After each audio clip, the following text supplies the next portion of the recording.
So today on Don't Just Talk, Say Something, we are talking about authenticity and the price that we have to pay sometimes to be authentic. And we have a special guest today, Eric, my hubby. Your hubby. My hubby. Thanks for having me.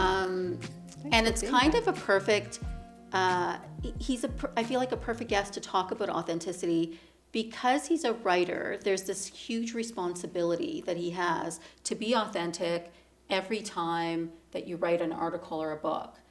And, maybe talk a little bit about that. Yeah, I mean, it is a big responsibility when you're writing to an audience for Men's Journal, Robb Report, Rolling Stone, any of these articles that I write for. You have a base of people that listen to you and they follow you for a reason, and it's your voice and your suggestions and your recommendations. And so there is absolutely a requirement to be honest, because they will sometimes execute decisions based on you. I once had an email from a guy, it was probably about 2 years ago, and he said, hey, I think Keanu Reeves owes you a commission. And I said, tell me. And he said, well, I read your article about riding with Keanu Reeves on his arch motorcycle and your description of the ride on the bike. We rode through the Angeles Crest Forest in California, and I gave the bike a great review, loved this Sport Cruiser KR GT1 motorcycle. And this guy bought one of the bikes, and it's a $100,000 motorcycle. Wow. So it kind of like instantly reminded me, like, wow, what I say is important and powerful because it has this reach and longevity. Do you ever feel that you're asked to either write about someone or something that you don't feel passionate about, and that it will be hard to be authentic in writing that piece? Yeah, I turn down things almost every day. I get pitches for categories that I'm not real familiar with, or a lot of times it's PR companies like ours sending pitches through to maybe to the wrong person, right? Because if you read my body of work, you would know what categories I write about, and I cover a lot of celebrities, I test review motorcycles, I'm about adventure and perseverance and resilience and stories like that. And so if there's something, maybe it's a product, oftentimes it's a product that they're trying to get some coverage for, and they'll send it to me, and I'm like, there's not a story here for me, or it's not my area. Well, authenticity is about clarity, right? Like, you need to be really clear about who you are in order, I think, to be authentic. There's an exercise that I've done over the years called the 5 I Ams. And that clarity of identifying like your I Ams and who you are and what your non-negotiables are is what keeps you authentic. But there's a price that you pay for that as well, I would think. We were just talking about that recently, right?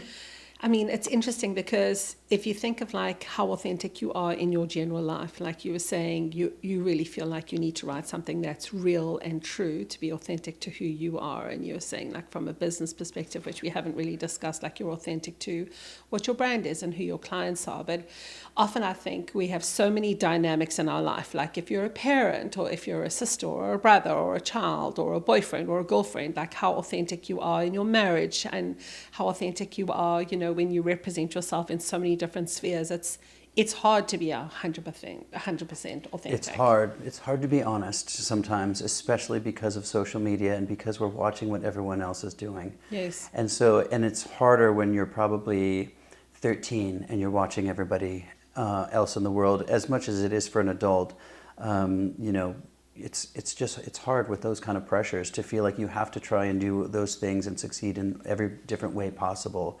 And you really have to be very reflective and introspective of your own goals and your own paths, and be very assertive and have your own true north, your own compass, and know what it is that and who you are, and follow that, and not get pulled off in different directions, and not try to be what everyone else is trying to be. Well, that's an interesting point about social media, right? Because oftentimes we're following. We're not leading, we're following. And so we think, well, look, so-and-so is posting that I should do similar content. But it's not about the content. Like, I feel like social media acts as a really great tool. And so if you take those tools and apply them to what makes you authentic, that could work. But if you're doing what everyone else is doing, that doesn't feel authentic to me. It's so interesting because it's like when you look at a brand, and I think that you face this every day, having your own agency and having so many diverse types of clients in so many different types of industries. It's like, what is your strength? What is your ability to create success for a particular client? So you'll have a property client, you'll have a beauty client, you'll have a motor corporation client, for example. Like, are you being authentic, taking your skill set and applying it to each of those clients to really offer them the best ability? Well, here's the thing. You know what they all have in common? They're nice. Oh, They're nice. Like, so That's a good point, There's right? a common thread, right? So we pick and choose clients in different industries because it is authentic to us. Like, we have a car client. Well, I drive a car. Like, we have a food and beverage client. I love flow water. Like, we have real estate clients. We don't take on a lot of developers. We take on the developers that have the projects that we are really excited about, or they're aligned in our values. So when I think about it, like all the developer clients that we have, what the common thread is amongst all of our clients? They're nice. And when they're not nice and respectful and aren't aligned with our values, we don't work with them. And I think I was telling you this earlier. We fired a client a couple of weeks ago. And that wasn't an accident. That was because I felt like I was constantly like adjusting who I am and being okay with it based on their behavior. And I just didn't want to do that anymore.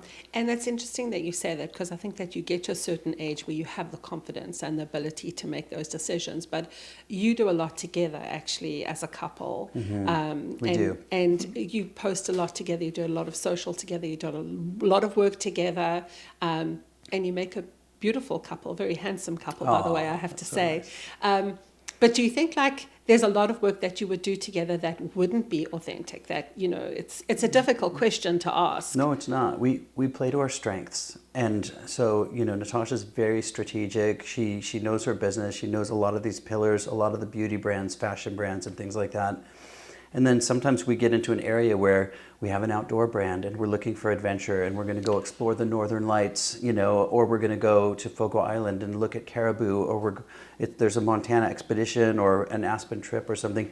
And I have a lot of expertise in those areas. And so when you're thinking about some of the creative aspects of it, we're both creative, but we play to each other's strengths and we complement each other, and we look for that not only in ourselves but in the team. We did a great client call a few weeks back, and he had said, "Oh wow, like you've got you bring the fashion credibility, and he brings the outdoor credibility." Yes, and it's a good mix. It's a really good mix because it just balances. Like, I mean, a motorcycle. I'm not like, that's not my thing. I'm really happy that it's his, but we don't have any motorcycle clients yet. No, that's true. We don't. And when you look at our client Calling roster, all motorcycle it's companies. exactly.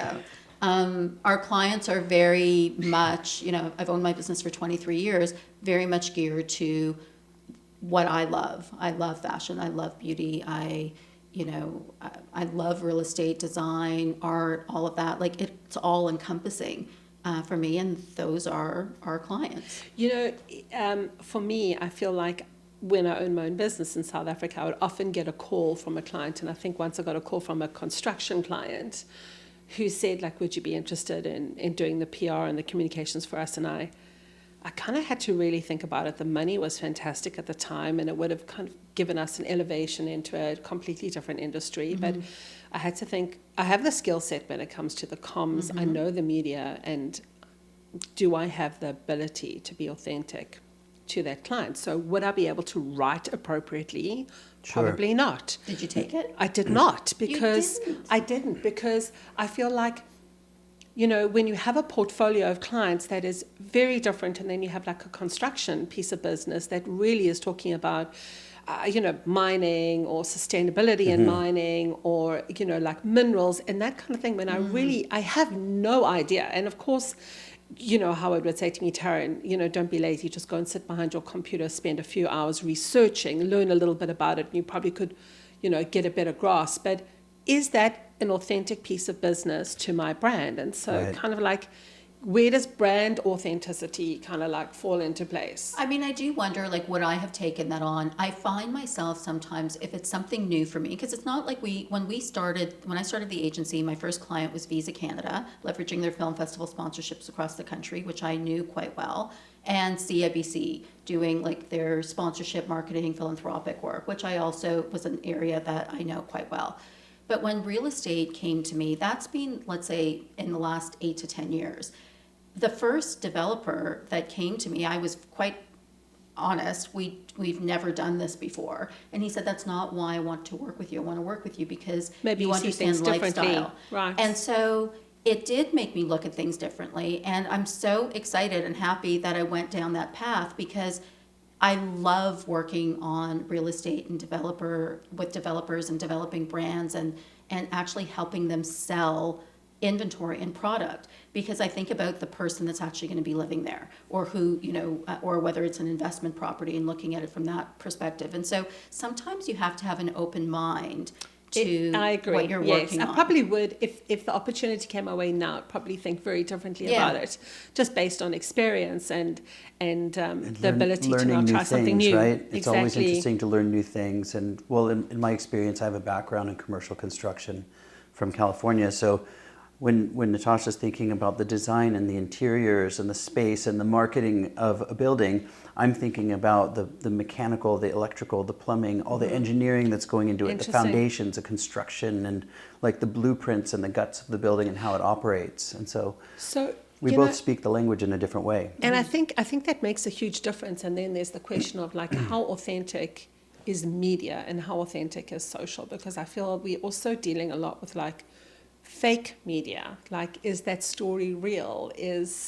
Well, it's a huge issue now, especially with AI, right? Because half the time when you're scrolling, you're not sure, is that real or is it not real Yes. content? I think that's an issue. And I think that the word authenticity gets thrown around quite a bit. And are people actually being truly authentic? Are they one way on social media and completely different when the camera's not on them? And I think we see that more and more. And there's a big onus now, I think, and of course, my industry being in beauty, there's a big onus now on how authentic we are when we, take photographs of influencers or media or spokespeople.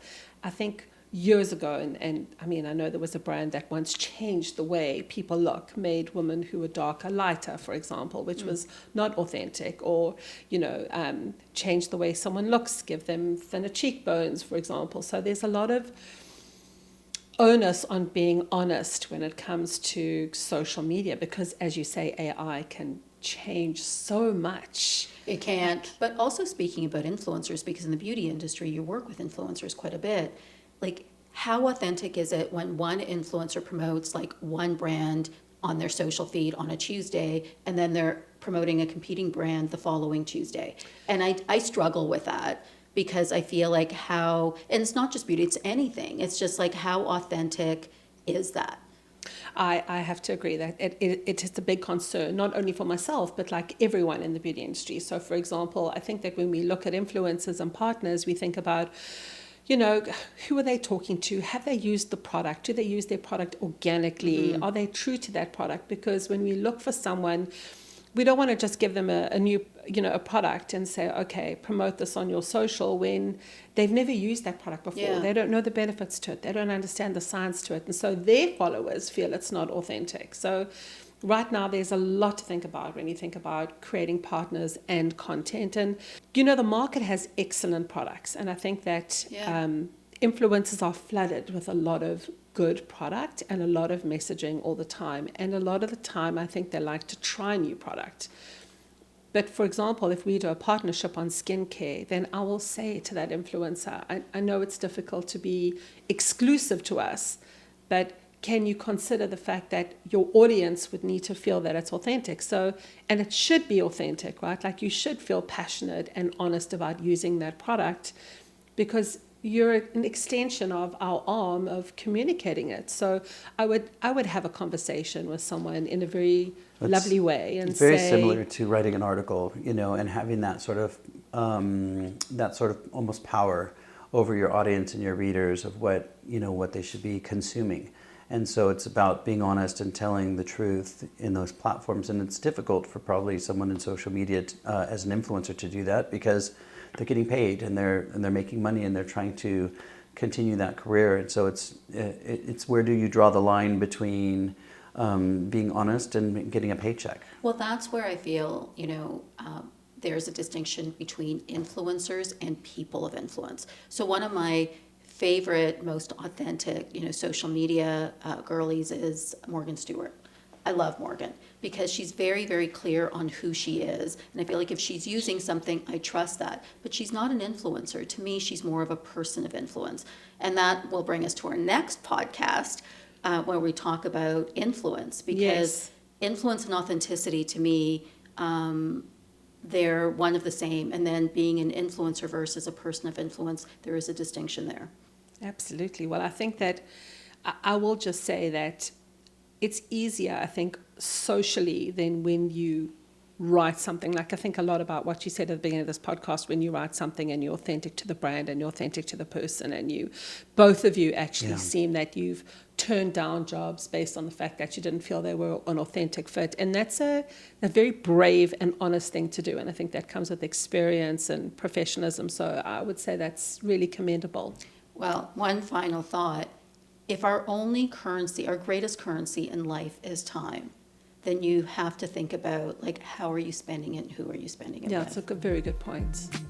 Well, it's lovely to spend time with you, Taryn. Oh, well, it's lovely to spend time with you, Taryn. Thank you. And you too, wifey. Thanks. Thanks for having me. Thank you.